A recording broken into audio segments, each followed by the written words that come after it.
میرے آقا صلی اللہ تعالیٰ علیہ وسلم کی ایک بات میں تمہیں بتا دیتا ہوں. آپ یہ سوچتے ہیں بہت سارے نوجوان خالی فالتو اسی لیے بیٹھے ہوئے میرے سٹیٹس کے مطابق کام نہیں ملتا, میرے سٹینڈرڈ کے مطابق مجھے کام نہیں ملتا, برباد کیے جا رہے ہیں اپنی زندگی اور لوگوں پر بوجھ بنے ہوئے ہیں. میں ان کے بارے میں بتاتا ہوں. سید الانبیاء رسول مختار صلی اللہ تعالیٰ علیہ وسلم اگر وہ چاہیں تو روزانہ ان کے گھر جنت کا دسترخوان اترے, اگر وہ چاہیں تو سونے اور چاندی کے محلات میں زندگی گزاریں. لیکن جانتے ہو نبی کریم صلی اللہ علیہ وسلم ایک دن سیدہ فاطمہ الزہرا کے گھر آئے, دیکھا حسنین کریمین تاک میں دبکے ہوئے بیٹھے, پیٹ پیٹ سے لگا ہوا ہے, آنکھیں اندر ہے. حضرت فاطمہ بھی بیٹھی ہوئی, آواز کسی کی نہیں. حضور رحمت عالم صلی اللہ علیہ وسلم نے پوچھا فاطمہ کیا حال ہے, گھر میں خاموشی کیوں ہے؟ سیدہ کائنات نے کہا ابا جان پچھلے 4 دن سے ہمارے گھر میں کوئی کھانا نہیں. حضور پاک صلی اللہ تعالیٰ علیہ وسلم نے یہ نہیں فرمایا کہ ابھی بلاتا ہوں جبرائیل کو, ابھی دسترخوان لاؤ, ابھی میرے گھر کے کھانے کے انتظامات کرو. چاہتے تو حضور آرڈر دے دیتے, ساری نعمتیں آ جاتی. لیکن حضور نے کیا فرمایا سنو. فاطمہ الزہرا سلام اللہ علیہا سے کہتے فاطمہ انتظار کرو, تمہارا بابا جائے گا. یعنی خود اپنے بارے میں کہتے میں جاتا ہوں, دیکھتا ہوں کوئی مزدوری مل جائے, میں کام کر کے اپنے بچوں کو کھانا لے کر کے آؤں گا, کام کر کے کھانا لاؤں گا, مانگ کر کے نہیں. حضور رحمت عالم صلی اللہ تعالیٰ علیہ وسلم جو سید الانبیاء ہیں, جن کے قدموں کا بوسہ جبرائیل امین لیتے ہوں, وہ چل کر کے مدینے کے باہر آئے.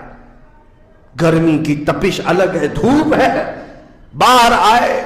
ایک باغیچہ تھا جس میں مالی کام کر رہا تھا, باغبان. حضور رحمت عالم صلی اللہ علیہ وسلم اس کے پاس جا کر پوچھتے ہیں تیرے باغیچے میں کوئی کام کرنے کے لیے ہے, کام مل سکتا ہے؟ اس نے کہا ہاں کام مل سکتا ہے, آؤ میرے باغیچے میں کنواں ہے, ڈول ڈالو, پانی اٹھاؤ, ایک درخت کو پانی ڈال دینا, بدلے میں 2 کھجوریں دوں گا, اجرت صرف 2 کھجوریں. رسول رحمت صلی اللہ تعالیٰ علیہ وسلم فرماتے مجھے منظور ہے. گئے اور جا کر اپنے ہاتھ سے رسی لے کر ڈول کنویں میں ڈالا, پانی کھینچتے تھے, جب ڈول بھر کر آتا اپنے کندھے پر اٹھاتے اور درخت پر لے جا کر پانی ڈال کر آتے. ایک درخت پر ایک مٹکا, ایک ڈول پانی ڈالا تو مالک نے 2 کھجوریں دی, باغیچے کے مالی نے 2 کھجوریں دی. دوسرا ڈول اٹھایا, پھر کھجوریں ملی. تیسرا ڈول اٹھایا, 6 کھجوریں لی. چوتھا ڈول حضور نے ڈالا تھا کہ رسی ٹوٹ گئی, ڈول کنویں میں گر گیا. باغیچے کا مالک یہ دیکھتا ہے, وہ پہچانتا نہیں تھا, غصے میں آتے ہی سیدھے حضور پر ہاتھ اٹھا دیا, کہا کہ تمہیں کام نہیں آتا, میری رسی توڑ دیا. رسول کریم صلی اللہ تعالیٰ علیہ وسلم نے پلٹ کر کچھ نہیں کہا. وہ رحمت عالم صلی اللہ تعالیٰ علیہ وسلم تھے. وہ 6 کھجوریں لے کر کے واپس مدینے آئے. کہا فاطمہ کہاں ہیں بچے, کہاں ہیں؟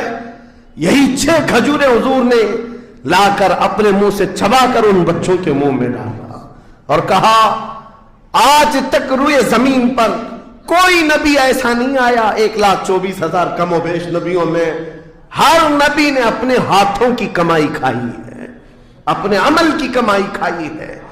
رحمت عالم صلی اللہ تعالیٰ علیہ وسلم نے جب وہ مالک کل ہے, بلکہ جنت کی چابیوں کے مالک, ساری زمینوں کے خزانوں کے مالک, کل جہاں ملک اور جو کی روٹی غذا, اس شکم کی قناعت پہ لاکھوں سلام.